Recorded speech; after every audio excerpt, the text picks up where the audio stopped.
I grew up in a house that smelled like shea butter and Sunday rice, where the walls held framed photographs of people who looked like me wearing crowns of hair and unbothered joy. My mother called it our gallery of reminders. "When the world forgets who you are, you remember," she would say, tapping the glass over my grandmother's portrait. My grandmother's smile was a quiet thunder. She survived more than most people could imagine and still found a way to laugh with her whole body. From her, I learned that dignity is not a luxury. It is a daily garment you put on before you step outside. The first time I learned what racism felt like, I was 7 and wearing a yellow dress that twirled like a bell. A boy at the park told me my skin looked dirty and that I should wash better. I remember standing there with my palms open, as if I could catch the words before they fell. I went home and asked my mother whether I should scrub harder. She sat me at the kitchen table and mixed cocoa powder into a glass of milk. Then she added sugar and stirred until it turned the color of me. She took a sip and smiled.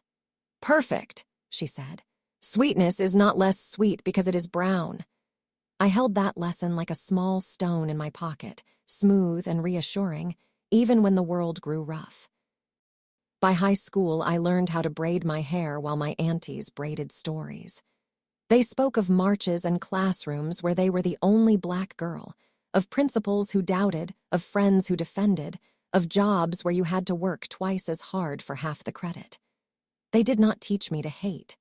They taught me to see. To see the way people flinched, or stared too long, or smiled too wide. To see and also to keep living.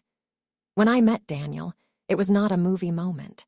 There was no spilled coffee or wind-swept declaration. It was a Saturday volunteer shift at the literacy center where I tutored adults who wanted their JEDs. He was sorting donated paperbacks with sleeves rolled to his elbows, a pencil behind one ear, the kind of focus that makes you think he might hear the heartbeat of every object he touches. He asked which shelf would best honor Toni Morrison and waited for my answer like it mattered. That is the first thing I noticed. He listened. He asked questions without interviewing me. He gave space without pulling away. He had that softness some men hide because they think it is the opposite of strength. He did not hide it. He was white, and he knew he was white. He did not make a performance of it, did not catalog his wokeness for display. He said things like, "If I say something clumsy, tell me. I want to learn." Then he did the work of learning. We started with coffee at a place that roasts the beans in small batches and writes the origin on a chalkboard. He ordered what I ordered, then discovered he preferred mine and said so. I laughed, and it surprised me how easy the sound came. Our second date was a walk through the farmer's market. He tasted my auntie's pepper sauce on a toothpick and turned red but refused to pretend he liked it. Honesty can be charming if it is paired with respect. He met my mother on a Wednesday night because that is when she makes okra stew and invites anyone who looks hungry. He stood in her kitchen, asked if he should chop onions, and did not flinch when the steam carried the thick smell of everything good. He called my mother Miss Evelyn until she told him to stop and call her Mama Evelyn, then asked if that was truly all right. He took his shoes off at the door without being asked. He watched how we moved and matched it. The first time he wrapped his hands around the bowl and said grace with us, he stumbled over the words and then smiled at me like a secret. I watched my mother watch him, and in her eyes I saw the smallest easing, like a door clicking into place.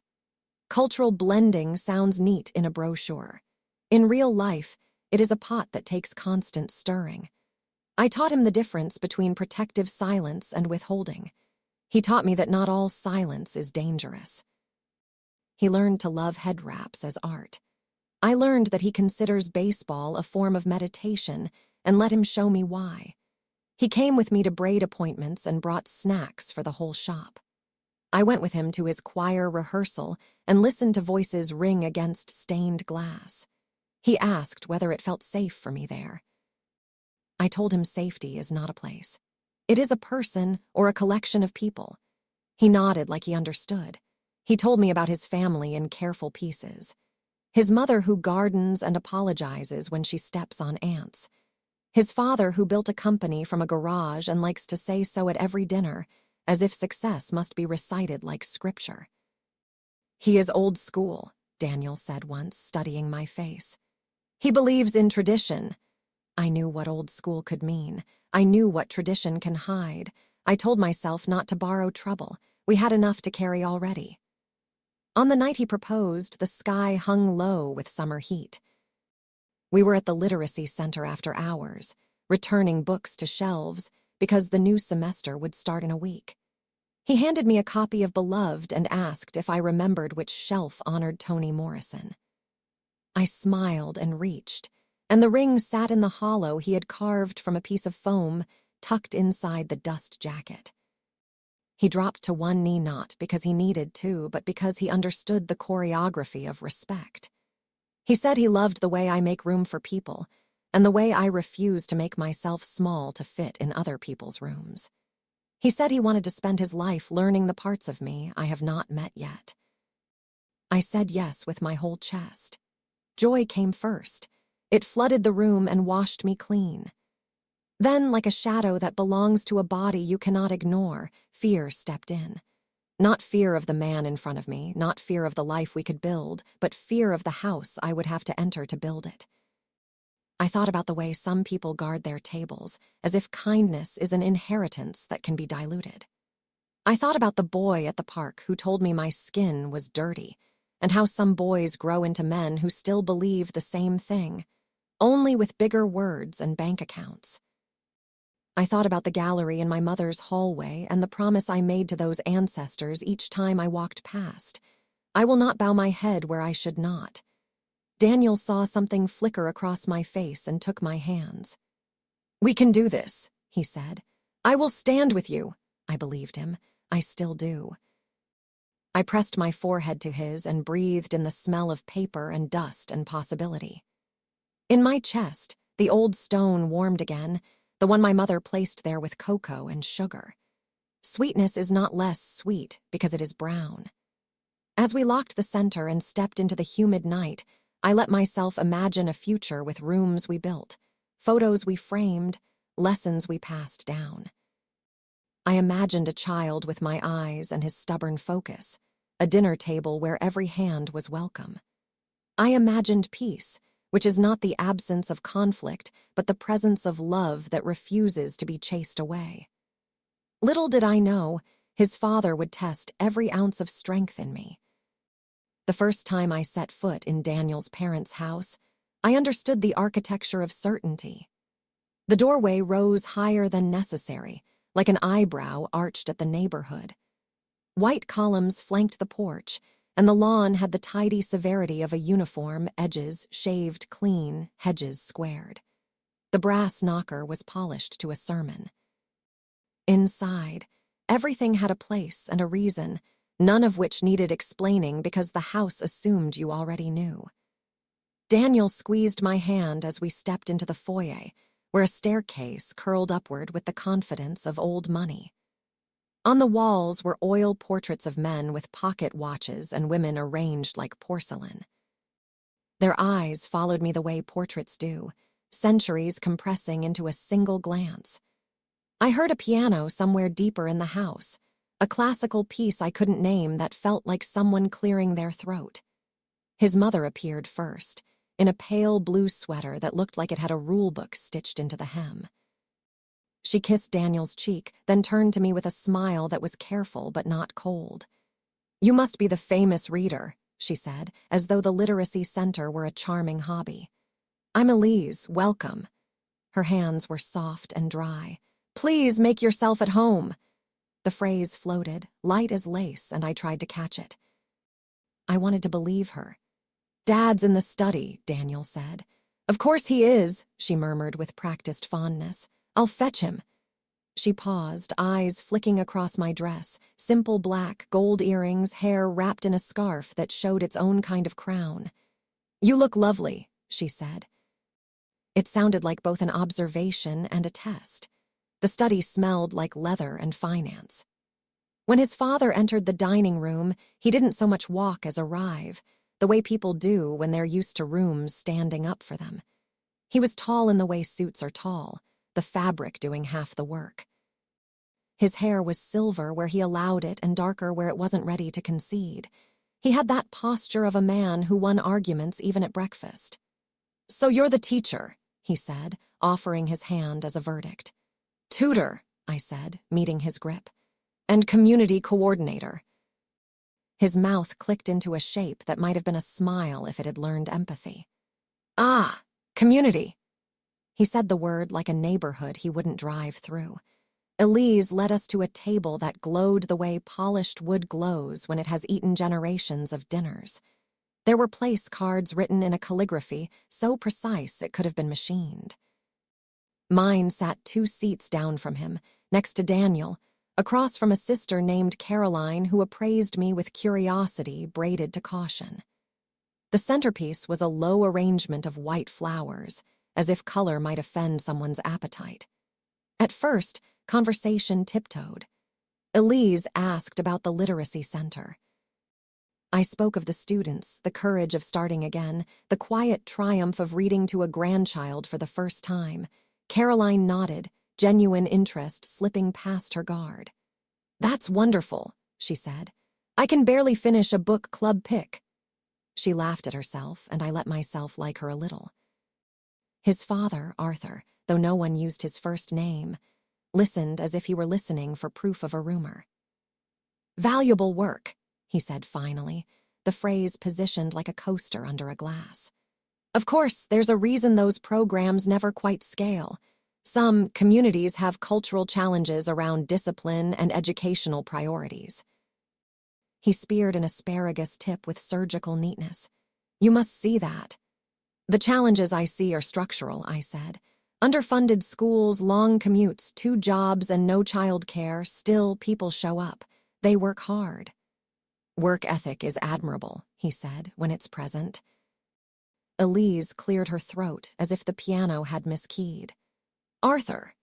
He raised his glass politely, an apology to no one, merely an observation. Daniel's hand found my knee under the table and rested there, steady, not possessive, a quiet anchor. "Dad, you're talking about things you haven't walked through," he said. "Maybe just listen for a bit." Arthur smiled at him the way you smile at a son who still believes the world runs on good intentions. "I always listen," he said. "That's why I've built what I have. Listening, pattern recognition, standards." The roast chicken arrived, fragrant with herbs, and for a few minutes utensils did the speaking. Elise asked about our weekend plans. Caroline mentioned a yoga retreat. I said I was hosting a Saturday morning workshop for parents on reading strategies. "Many of them didn't have someone to read to them," I said. "We practice with patience, no shame." "Yes," Arthur said, leaning back. "Shame is unproductive." But so is enabling mediocrity. The data are the data. He dabbed at his mouth with a napkin the color of surrender. "One must be candid about cultural differences." "Cultural differences like what?" I asked. My voice was even. I have learned the value of even. He gestured, vague and encompassing. "Attitudes toward authority. Toward family. Toward, well, restraint." The pause before restraint stretched and snapped. "Take names, for instance. Daniel tells me you plan to keep yours." I looked at Daniel. We had discussed this. The hyphen we would use, the way names can be bridges, not erasures. "We've decided to hyphenate," I said. "We like the idea that both our histories get to walk forward." Arthur's smile trimmed itself. "Hyphens make a mess of things. Children get confused. Lines blur." He took a sip of wine and pinned me with a gaze that assumed I would agree if I were reasonable. "Tradition has its place. Our name has meant something in this city for a long time." "And mine has meant something to me for as long as I have had a mouth," I said, and Elise's fork paused in midair, a small bird caught in thought. Caroline cut in gently. "I think it's beautiful," she said. "2 stories side by side." "Stories are sentimental," Arthur said. "Legacies are practical. We don't dilute legacies to make room for every new fashion." He set his glass down with a soft authority. If one expects to be taken seriously, one conforms to the standards that built the table at which one is asking to sit. The room shifted a degree colder. I felt the familiar double vision, the me seated at the table and the me standing a half step behind, watching, measuring where the exits are. I could hear my mother's voice, "Dignity is a garment. Keep it on." I folded my napkin slowly, looked at Daniel, then back to his father. "Respect isn't a standard you enforce," I said quietly. "It's a posture you choose." Something in Arthur's expression soured, the way fruit turns at the edge of ripeness, all perfume and bite. He set down his knife as if setting down patience. "Let's speak plainly," he said, and the air in the room tightened as though it knew what was coming. "You seem intelligent. You carry yourself well." He glanced at Elise, who wilted by a petal. "But in this family we have expectations and we do not apologize for them. We marry within certain circles with certain values. We do not," he hesitated, as if selecting the most civilized bullet, experiment. Daniel's chair scraped softly. "Dad." The word was a warning and a plea. Arthur's gaze didn't leave mine. "No black woman will ever carry my family's name." No one breathed. The sentence lay on the table between the salt and the flowers, a blade so clean we almost didn't see the cut. In the silence, I heard the piano stop in another room, as if the house itself had the decency to be ashamed. Heat rose behind my eyes with brutal efficiency, the body's reflex to humiliation. I refused at entry. I counted an old rhythm my grandmother taught me, 4 in, hold, 4 out, until the first wave receded.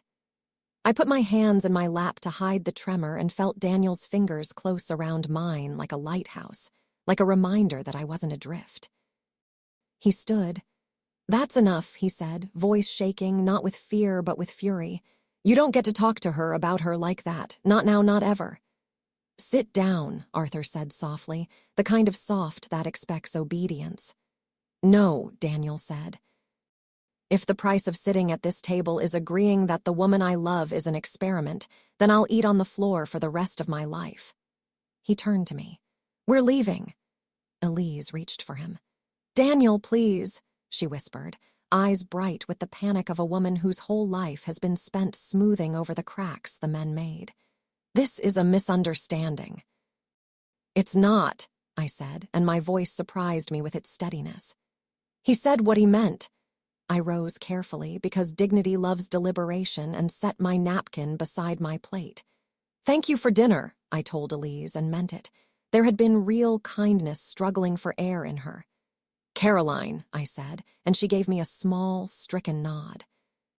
Arthur's chair did not move. He looked past me to his son as if I were a draft in the room to be ignored. "You are making a mistake," he said. "A man cannot build a life on defiance." Daniel stepped closer to him than he had ever stepped to a man he loved. "A man can't build a life on contempt," he said. The evening broke apart quietly, without the theatrics of slammed doors. We walked through the long hallway lined with portraits, and I felt their painted eyes again, not curious now but complicit. The foyer's marble held our footsteps hostage. At the door, I paused and turned back. Arthur hadn't followed. He remained at the table, a general defending a country that existed only in his mind.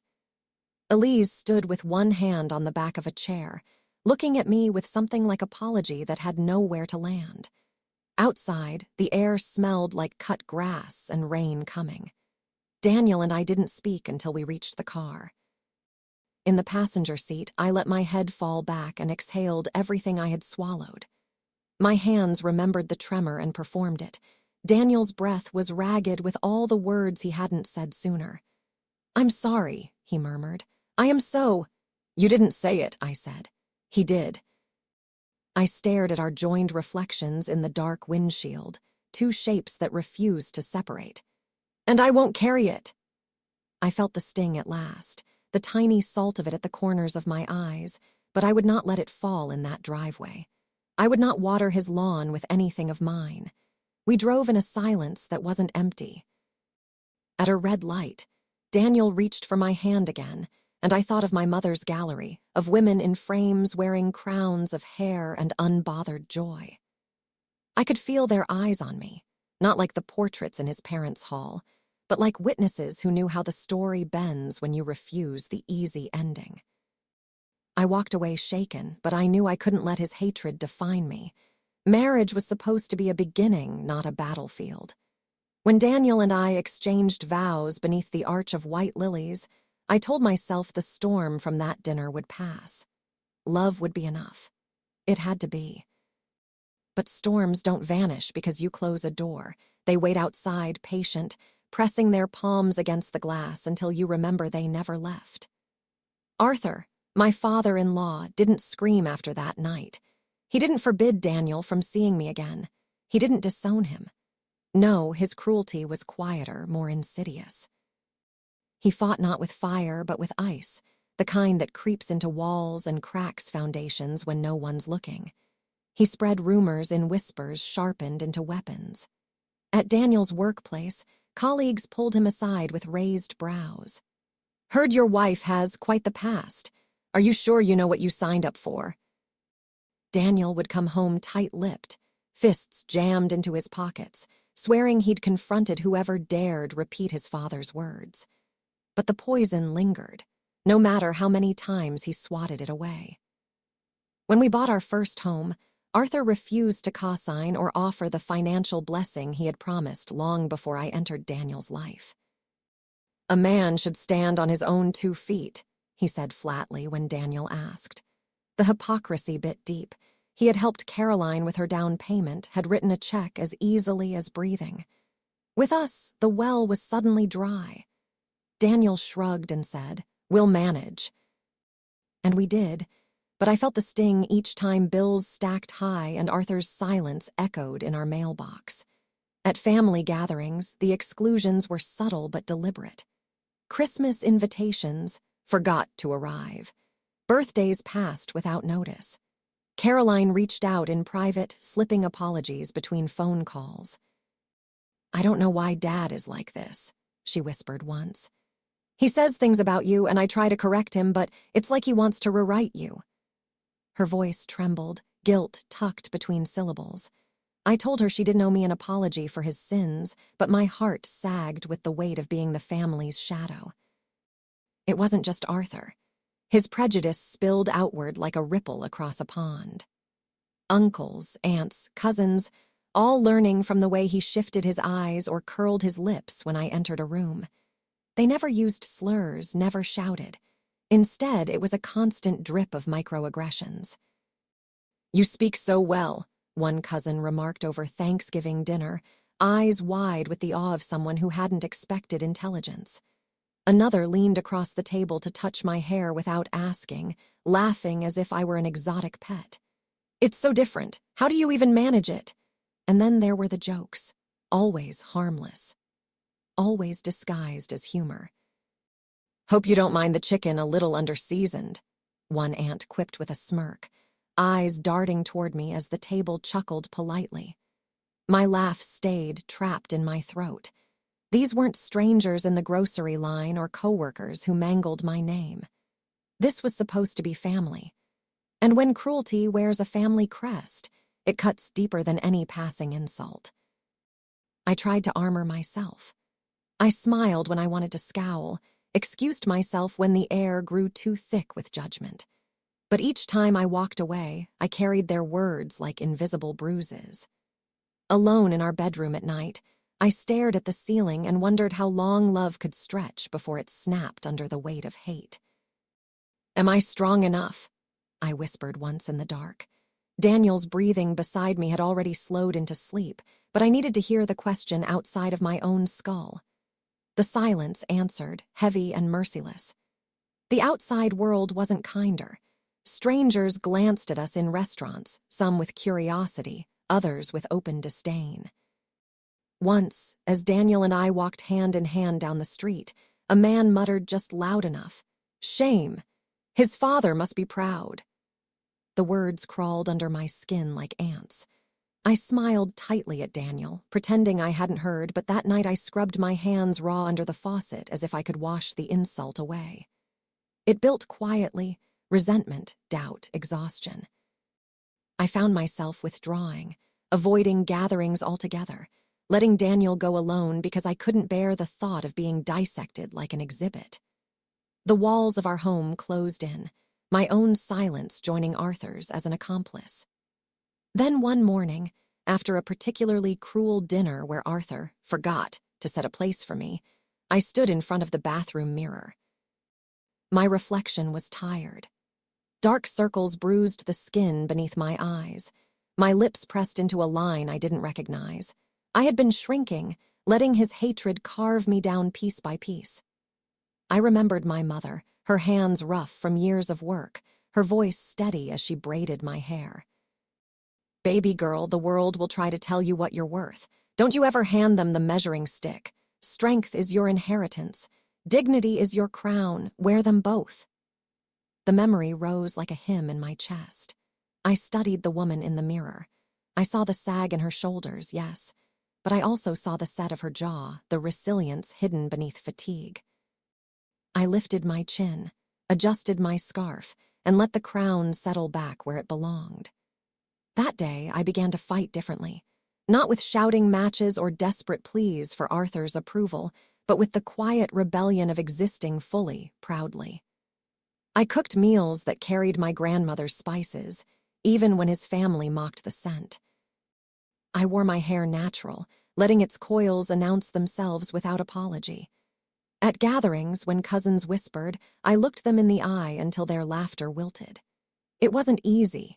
Each moment felt like balancing on a wire stretched over fire. But each time I chose dignity, I felt the wire steady beneath my feet. I wasn't powerless. I wasn't invisible.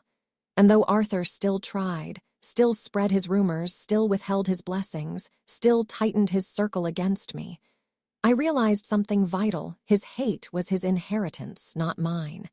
My legacy would be different. That night, when Daniel wrapped his arms around me and whispered, "You've been quiet lately." "Are you okay?" I rested my head against his chest and answered honestly. "I'm not okay," I said, "but I'm stronger than I thought." The battles hadn't ended. They probably never would. But I had decided something important. I would not let Arthur's prejudice write my story. I would hold the pen, even if my hands shook. It was his company's 40th anniversary gala at the downtown hotel, with the ceiling chandeliers that looked like frozen fireworks. The invitations were heavy as coasters, embossed with the family name in gold, a name he wore the way a general wears medals. Elise had called me twice to make sure we were coming, a strain hidden in her warmth. "He's in a mood," she sighed, "but we'll keep things smooth." I wanted to believe her. I wanted to believe that celebration could swallow contempt for one night. We dressed like a promise. Daniel in a charcoal suit that made his shoulders look like certainty, me in a deep green dress that moved when I breathed, and a head wrap that felt like a hush and a trumpet at once. As we stepped from the elevator, the lobby fragrance, gardenia and money, folded around us. People clustered in small, glistening circles, laughing in a register that says we are comfortable here. When we entered the ballroom, eyes fell on us like the clink of glass. Some smiles were genuine, some surprised, some tight. Caroline hurried over in silver, hugging me as if her arms could shield me. "You look stunning," she whispered. "Please ignore, well, you know." She glanced at the dais where Arthur stood greeting a city councilman, his smile precise, his gaze scanning the room like a lighthouse that only illuminated certain shores. Dinner moved the way formal dinners do. Names, handshakes, chairs sliding politely. A jazz trio buttered the air. At our table, an older couple asked how Daniel and I had met. I told them about the literacy center, about the ring tucked inside a Toni Morrison dust jacket. The woman's eyes softened. "That's beautiful," she said. The man nodded and asked nothing else. Some people decide they've learned enough. Arthur took the stage after the salad course. He began with the story I had heard 3 times already, how he'd started in a garage with a loan and a hunger, how grit and standards built an empire. People laughed in the right places, applauded on cue. He introduced key employees, awarded a watch, made a joke about inflation that landed like a paper airplane. When he thanked Elise for tolerating a life married to ambition, she smiled with a mouth that knew how to hold disappointment without spilling. "And now," he said, voice slipping into that intimate authority men use when they want to make a room a living room, "a few words about legacy." He turned his body just enough that the lights struck his profile, king at confession.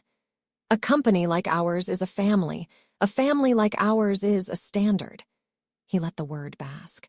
"We have always believed in excellence, in preserving what is best and handing it forward intact." Something in my ribs tightened, a premonition like a storm front an hour before rain.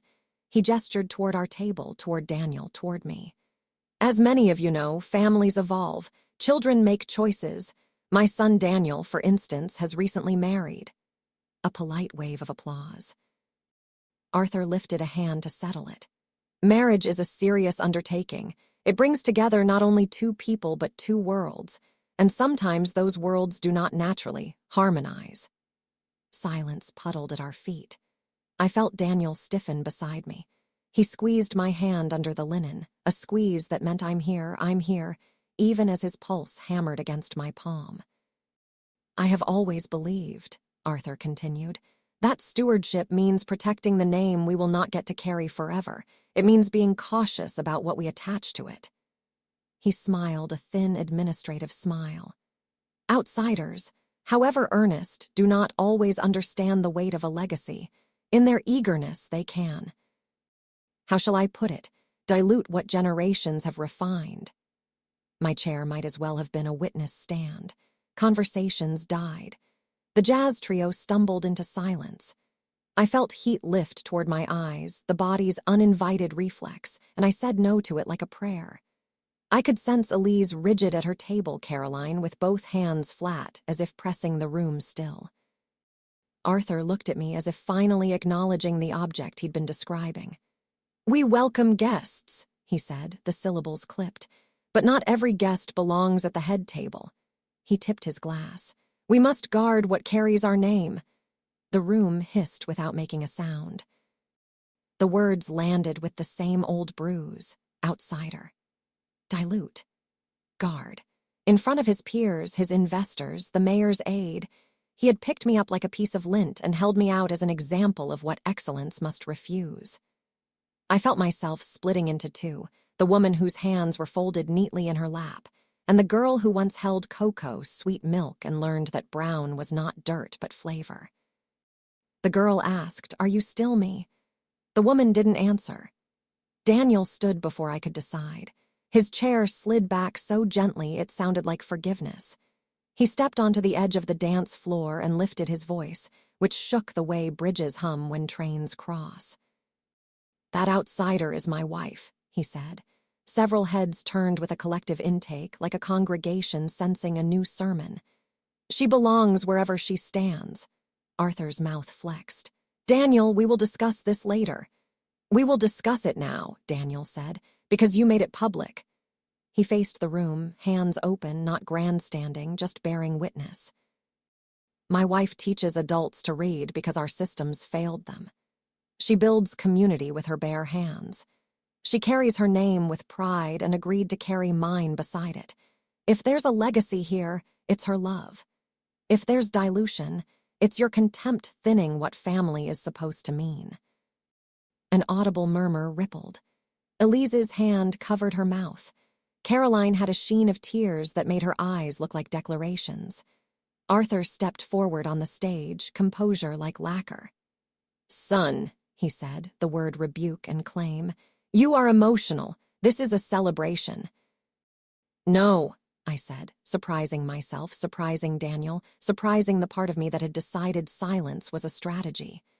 My voice was not loud, but it carried. Maybe it borrowed the chandeliers. I stood, the green dress whispering down my legs, the head wrap holding my crown in place.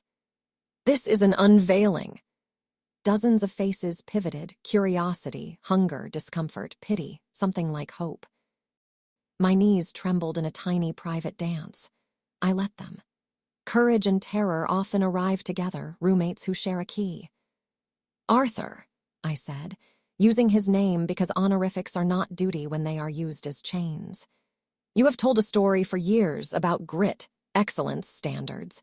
In your story, the circle is fixed and you are its guardian. You decide who dilutes and who dignifies. You have told this story so long you think it is truth. A flush crept up his neck. This is not the time. It became the time when you used me as a warning label. I lifted my chin. The crown was steady. If my presence offends you, then maybe it's your heart, not my skin, that needs changing. No gasp. Something quieter. A kind of collective exhale across the room, like people realizing they'd been holding their breath since the appetizers. Arthur's eyes narrowed into the shape of a door just before it slams. You presume... I know what I am, I said. I am not an experiment. I am not a guest. I am the woman your son chose because we chose each other. I looked around at the faces watching, all the small countries of them, and I will not shrink to fit your furniture. My hands began to shake in earnest. The deep old questions surged. Are you enough? Are you too much? Do you belong anywhere? The ballroom blurred for a heartbeat, and in that blur I saw my mother's kitchen, the glass of cocoa milk, the gallery of brown faces framed like promises. I saw my grandmother's smile that was a quiet thunder. I heard the sentence that braided them both. Strength is your inheritance. Dignity is your crown. Wear them both. Daniel stepped beside me, not in front.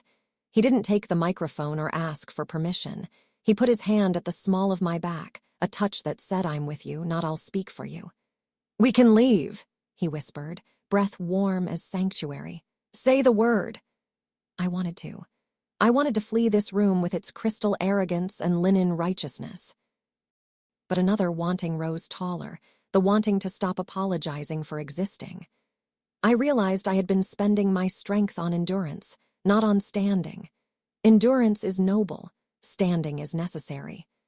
I turned back to Arthur, to the stage that adored him, to the tablecloths that would be bleached tonight of any stain I left. You called me an outsider, I said. You said I'd ruin the family name. A name should be strong enough to meet the truth without shattering. The truth is this: your legacy is smaller than you think if it cannot make room for love. Something shifted in his face. Not surrender, but the brief, dizzy step of a man who expected the floor to stay still. He opened his mouth, closed it, opened again. You will not lecture me in front of my people, he said finally, clutching the podium like a railing in rough water. They're not your people, Daniel said softly. They're just people, and they can decide for themselves what family should mean. Elise rose halfway, then sat, then rose again. Arthur, she said, voice thin with years of smoothing. Please, enough. He stared at her as if the request were betrayal. Then he looked out at the room he had curated. I watched him measure reputation, influence, control, fear. He gave a curt nod to the band. Music stumbled back into the air, artificial as perfume after a fire. We didn't wait for dessert. Caroline followed us to the hallway, pressed my hands in hers. I'm sorry, she said. I'm sorry. I told her to stop apologizing for a man who built a throne from apologies. She laughed through tears and hugged me with ferocity. You were magnificent. In the elevator, the adrenaline drained and left me shaking so hard I had to lean into the corner like the wall could hold me up. Daniel wrapped his jacket around my shoulders, though I wasn't cold. He didn't say you were brave or he was wrong. Compliments that would bounce off the armor I was still buckling. He said, breathe with me, and matched me inhale for inhale, exhale for exhale, until the trembling loosened its jaw. In the car, the city slid by in smears of light. We drove without the radio, the silence and ointment. When we stopped at a red light, the question returned, am I strong enough? But it didn't bite as deep. Maybe strength wasn't a reservoir you drained, but a muscle you learned on purpose. Maybe all this time I had been lifting his contempt like a weight, and tonight I'd discovered a different form, standing under my own name without bending. "I meant what I said," Daniel murmured, eyes on the road. "If you want to cut ties, I'm with you. If you want to try again, I'm with you. If you want to set rules and enforce them, I'm with you. I'm with you." His words settled like a house built around me. I turned the ring on my finger, felt it circle against my skin. "I'm done asking him for a seat," I said. "I'll bring my own chair, or I'll build a different table." Daniel smiled, grief and pride braided in it. "Then that's what we'll do." When I got home, I went to the mirror. The green dress still held its shape, stubbornly elegant. My head wrap had loosened just enough to look like I'd been living, not posing. I studied the woman looking back, eyes rimmed but clear, mouth soft but set. I touched the glass the way my mother used to tap the frames in our hallway. "I am not your warning," I told my reflection. "I am my own testament." That night, I slept like someone who had stopped holding her breath. I didn't dream about Arthur's stage or the chandeliers or the polite cruelty of applause. I dreamed about a long table in a warm room, about chairs filled with faces in every shade of yes, about hands passing bread without counting how much they gave. In the dream, my grandmother laughed with her whole body. In the dream, my mother set a crown on my head and said nothing, because some truths don't need saying once they've been lived. After that night, something in me shifted, not all at once, not like a switch, but like the first crack in a wall that had been holding me in. I realized I didn't want my life to be defined by Arthur's disdain. I didn't want my marriage to be measured by his absence or his approval. I wanted to live as though his voice had no power, because truthfully it didn't unless I handed it to him. So Daniel and I began to build our own table. Literally, in fact. We found an old oak table at a flea market, scarred with cigarette burns and water rings, sturdy as a mountain. We stripped it, sanded it, stained it until the grain looked like rivers frozen mid-flow. That table became the altar of our little home. We ate there, laughed there, prayed there. Friends who didn't have family nearby sat there on holidays. Students I mentored squeezed around it after their graduations. We called it our family table, and over time it was covered in scratches and wine stains and the kind of imperfections that made it ours. Daniel teased that he had married not just me but a cause, and he wasn't wrong. I threw myself into my work with new fire. At the Literacy Center, I expanded the evening classes, reaching not only adults but teenagers who had fallen behind. Some of them came dragging shame like an anchor, but I watched their backs straighten when they wrote a full sentence for the first time. I knew that look. I had worn it once when someone tried to tell me my worth could be measured by how others saw me. It wasn't only teaching. I decided to go back to school part-time, earning a master's in education policy. It was grueling, late nights over textbooks, early mornings drafting proposals, but it fed me in a way Arthur's table never could. I wanted to change the systems that made literacy a luxury, not just patch the wounds they left behind. Therapy helped too, though I resisted it first. I told myself I was strong enough, but strength without healing is just armor you never take off. My therapist was a Black woman in her 60s named Dr. Lawson, with silver hair wrapped in cloth that looked like moonlight woven. She told me, "You are not here to be invincible, you are here to be whole." And slowly I learned to unclench the fists I had been carrying inside. I practiced affirmations, awkward at first. Standing in front of the mirror, I would whisper, "You are worthy, you are loved, you are enough." Some days it felt like lying. Other days it felt like watering a seed. Faith carried me too. Not the stiff kind Arthur paraded at church, but the faith of my grandmother humming spirituals while kneading dough. The faith of my mother teaching me that survival itself was a hymn. I went back to church on my own terms, sitting in pews where the choir swayed, where sermons spoke of liberation and not just law. I found peace in rhythm, in scripture, in knowing I was part of something older and stronger than Arthur's lineage could ever claim. Community became my shelter. I joined a women's circle at the center, mostly young Black women navigating workplaces where they were the only ones in the room. We shared stories, traded strategies, prayed for each other. I didn't realize it at first, but I became something of a mentor. "How do you stay so steady?"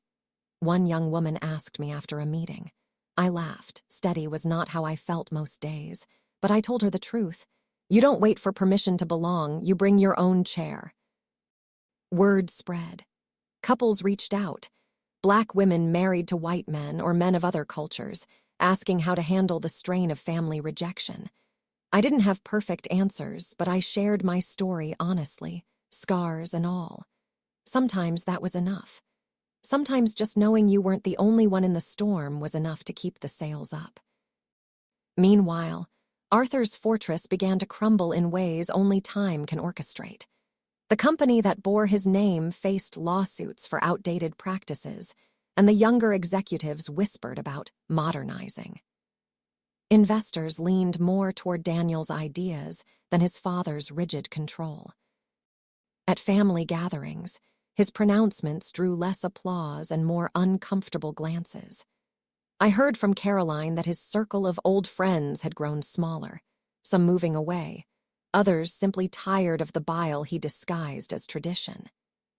Even Elise, once endlessly accommodating, began spending more time at charity events than at his side. He wasn't abandoned. Men like him rarely are. But he was isolated, his world contracting like a balloon losing air. We did not gloat. Daniel carried sadness about it, a mourning for the father he had once wanted to please. I understood. But I also knew this. Arthur had chosen his walls, and walls keep people out as much as they keep pride in. Our home, on the other hand, grew noisy and alive. Babies' cries from friends who had children, laughter from Daniel's colleagues who found refuge in our warmth. Prayers spoken over mismatched plates. I looked at that oak table one evening, candlelight flickering across the scratches, and realized this was legacy. Not the name embossed on invitations, but the lives nourished at your table, the love stitched into the fabric of your days.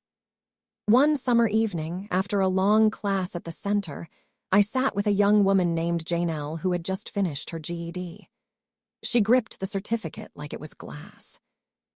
"They told me I was dumb," she whispered. "All my life. My own uncle said I'd end up nothing, and now—" Tears filled her eyes. I touched her hand.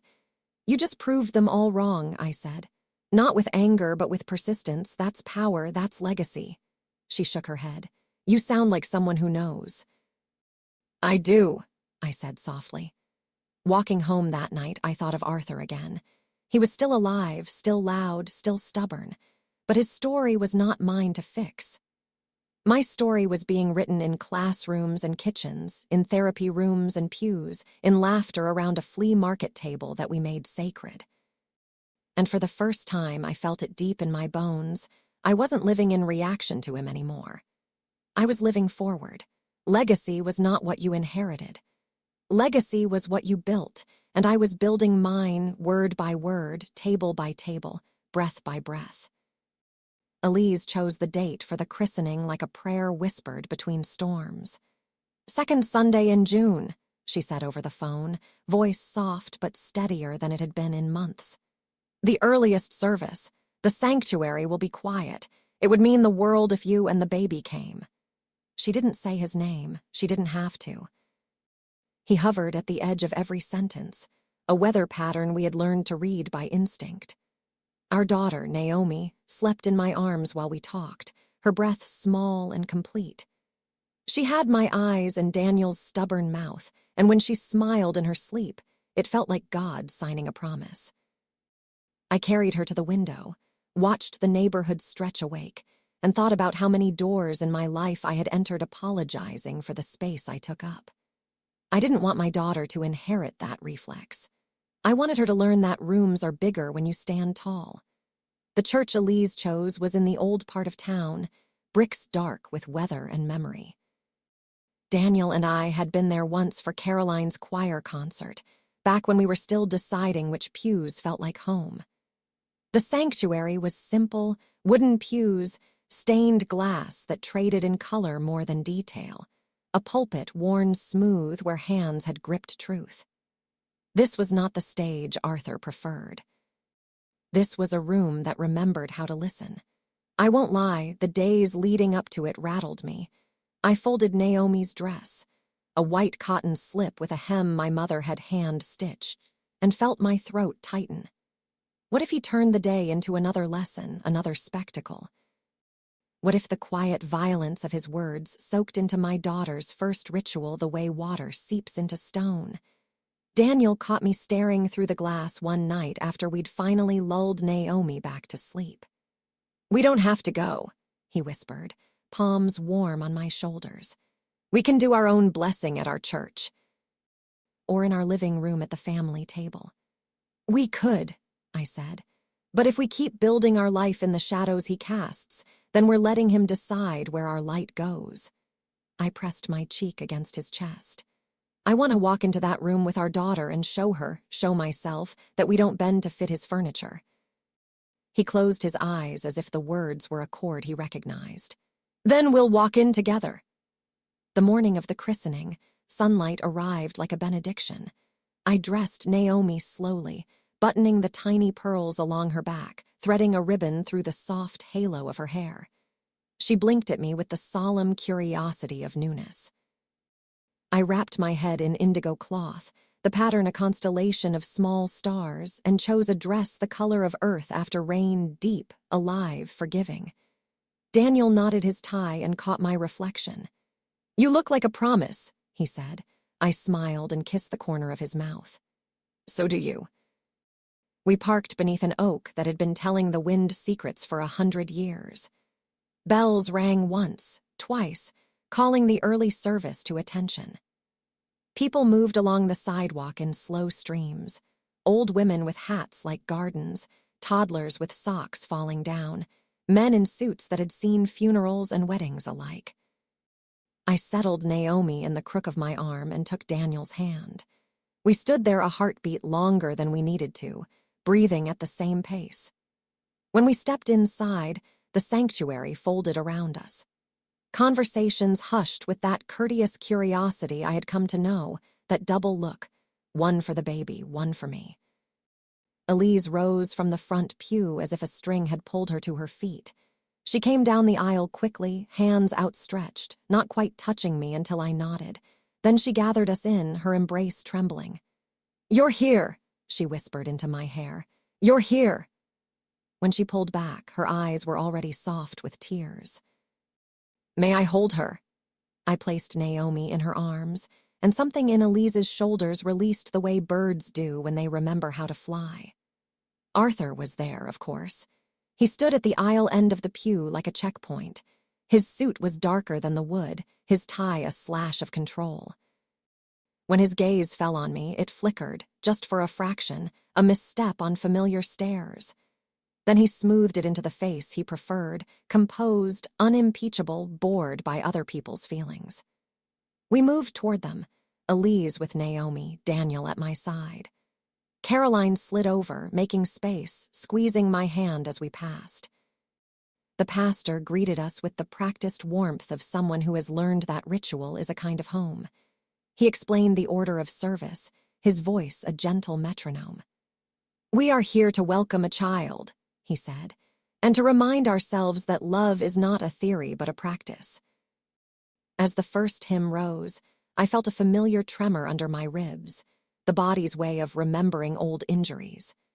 I breathed through it and let the music find the places in me that had gone quiet. Naomi sighed in her grandmother's arms, a sound softer than any apology this room had ever heard. Then came the moment. The pastor called the families forward.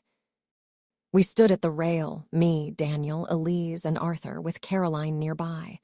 The congregation shifted, and the sanctuary's hush sharpened into attention. The pastor asked the questions he always asked, about raising a child in love, about teaching her to seek justice and love mercy. We said yes. Our yes was not delicate. It had roots. "Would the godparents and family please place a hand here?" the pastor said, indicating the rail as a point of contact, a bridge. Hands appeared, Caroline's, steady and warm, Elise's, trembling and certain. I felt a pause where another hand could have been. Arthur's remained at his sides. The absence was loud. I looked at my daughter. I looked at the water gleaming in the silver bowl. And then I looked beyond the rail, down the aisle, at the congregation watching as if they could see the air itself thicken. Arthur cleared his throat. It was a small sound, but after so many years of his voice filling rooms, I heard it like a drum. "A word," he announced to the pastor, to us, to the sanctuary that had endured worse. "Before we continue," the pastor's eyebrows lifted, a bird startled mid-branch. "We're in the middle of a sacrament, Mr. Whitmore." "Which is precisely why clarity matters," Arthur said.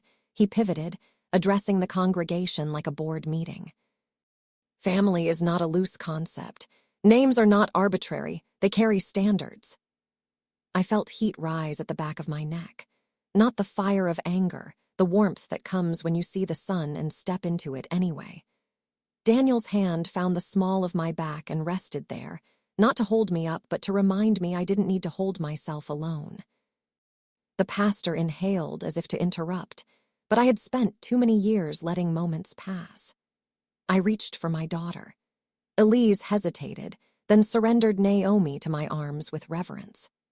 I turned so the light from the stained glass washed over Naomi's face, then lifted my eyes to the man who had tried to turn our lives into a cautionary tale. I did not raise my voice. I didn't need to. The sanctuary had learned to listen. "We came here to welcome a child," I said, "not to audition for a name you've mistaken for a crown." I glanced at the congregation, then back at Arthur. "I walked in not begging for acceptance, but carrying my worth in every step."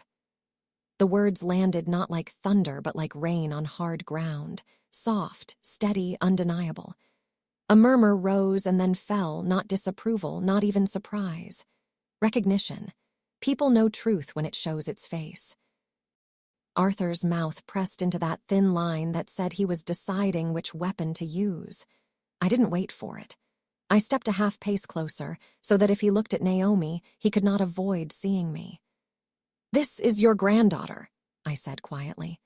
"She will grow up knowing that love makes room and fear builds walls. She will know where to sit because we will teach her to build the table." For the first time since I had known him, something in Arthur's expression faltered without repair. The mask didn't fall. It cracked. He looked at Naomi, and I saw the smallest flicker of ungoverned humanity cross his eyes, a man realizing that what he thought he was guarding had already moved beyond his grasp. He reached, then stopped, fingers flexing once at his side, as if the idea of touch had weight he couldn't quite lift. The pastor, wise enough to step into the silence, cleared his throat gently. "Shall we continue?" he asked. When no one objected, he dipped his fingers into the water. "Naomi," he said, and the name felt like a bell rung once, clearly. "You are beloved." He touched her brow with water, then her chest, then her tiny hands, and with each contact the room seemed to widen. It wasn't magic. The old hurts didn't vanish.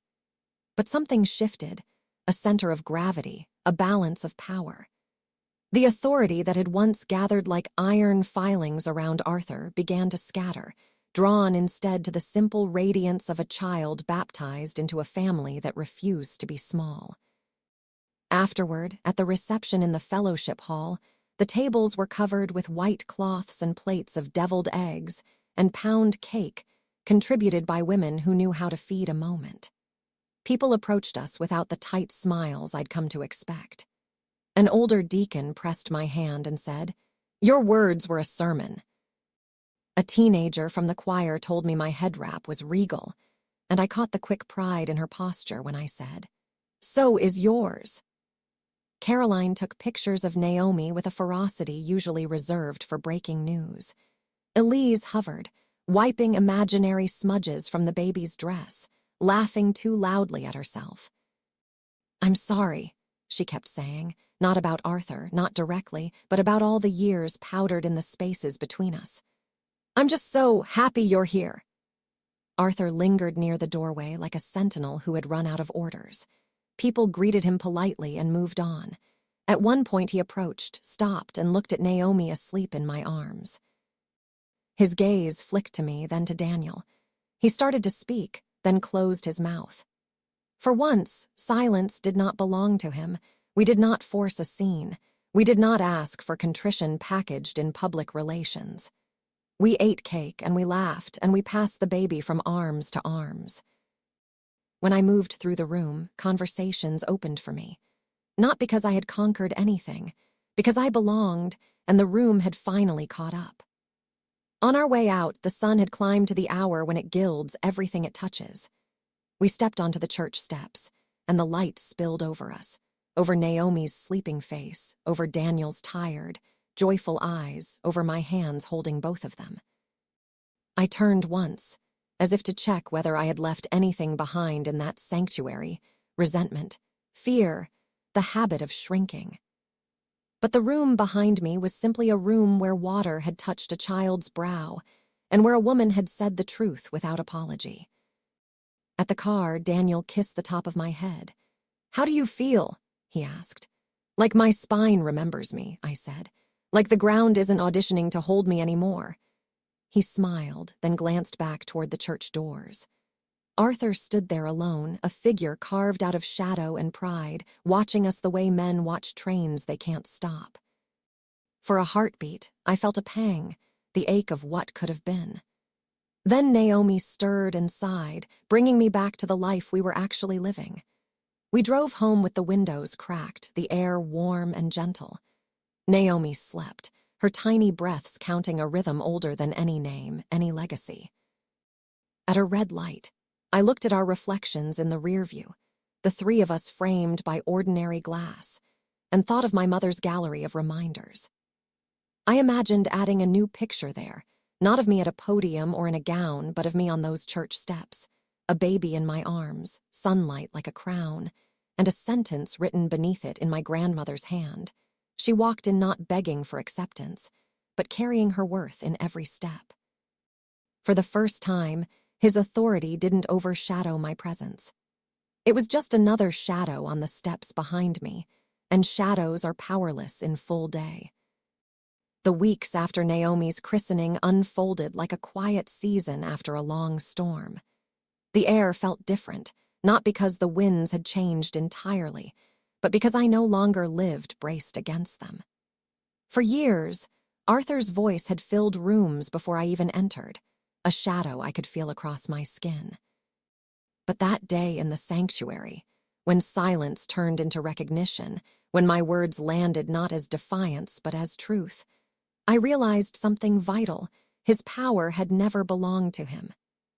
It had always belonged to the people who let him take up all the space, and I wasn't one of them anymore. Arthur didn't transform overnight. Men who build fortresses out of prejudice don't just open the gates because a baby smiled or a daughter-in-law spoke with steadiness. Some days he seemed softer, watching Naomi with a quiet he couldn't name, asking Daniel clipped questions about her milestones. Other days his bitterness calcified, showing up in silence that stretched too long at dinner tables, or in greetings so brief they barely counted as words. But whether his stance bent toward acceptance or hardened into resentment, I was no longer bent around it. I had learned to breathe without asking permission. Daniel noticed first. One evening as we sat at our own table, our mismatched chairs, our laughter folding into Naomi's squeals, he reached across and touched my hand. "You sit differently now," he said. "Like your shoulders finally believe they belong where they are." I smiled, feeling the truth of it ripple through me. "Because they do." I stopped carrying the need for Arthur's nod like a stone in my pocket. Instead, I carried Naomi on my hip. I carried Daniel's steady presence beside me, and I carried the voice of my mother still whispering, "Don't let their hate make you small." But it wasn't just for me. Something about walking into that sanctuary had cracked open a new call. I began to notice the young women at church, the ones who lingered after service, who lowered their voices when they spoke of in-laws who questioned their worth. professors who dismissed their brilliance, neighbors who looked through them as if they weren't there. I recognized the bend in their posture, the one I used to wear like an ill-fitted coat. So I started speaking, not in speeches or grand declarations, but in conversations where my honesty became a mirror. "You don't have to earn a seat," I told a girl in her 20s after Bible study. "You just have to remember you already belong." When a coworker confessed how tired she felt defending her right to lead a project, I said, "Strength isn't about who approves. It's about showing up as yourself anyway." Word traveled. Soon, women invited me to share my story at small gatherings, church basements, community centers, even a local college classroom. At first, I hesitated, worried my words would sound like wounds on repeat. But each time I told it, about Arthur's declaration, about the battles fought in silence, about walking into that room carrying worth instead of asking for it, the story shifted from scar to lantern. I could see it in the faces listening, recognition, relief, the fragile beginnings of courage. I didn't speak to condemn Arthur. I spoke to remind us all that hate shrinks in the presence of steady love, and that resilience is not about pretending it didn't hurt, but about deciding it won't define you. Healing, I realized, wasn't a destination. It was the daily choice to unclench my fists, to build joy where fear had once lived, to plant herbs on my balcony and laugh when Naomi tugged at their leaves. Healing was letting go of the fantasy that Arthur would one day apologize in a way that rewound the years. Healing was looking at him across a table, seeing the hollowness behind his eyes, and feeling no need to fill it. Our chosen family grew in the spaces his rejection had carved out. Friends became aunts and uncles. Neighbors brought over casseroles just because. Caroline and Elise visited often, their presence like balm where old wounds had been. Naomi grew surrounded by a chorus that sang louder than his silence, teaching her that love doesn't whisper. It roots, it declares, it endures. One evening, as I tucked Naomi into bed, I caught sight of myself in the mirror across her crib. My face looked tired, yes, but not weary. My eyes were bright, lit with a strength I hadn't seen in years. I remembered the girl who had walked into that first dinner with Arthur, shrinking into her seat as he tested how sharp words could cut. And I whispered to that memory, "We made it. You don't have to carry that fear anymore."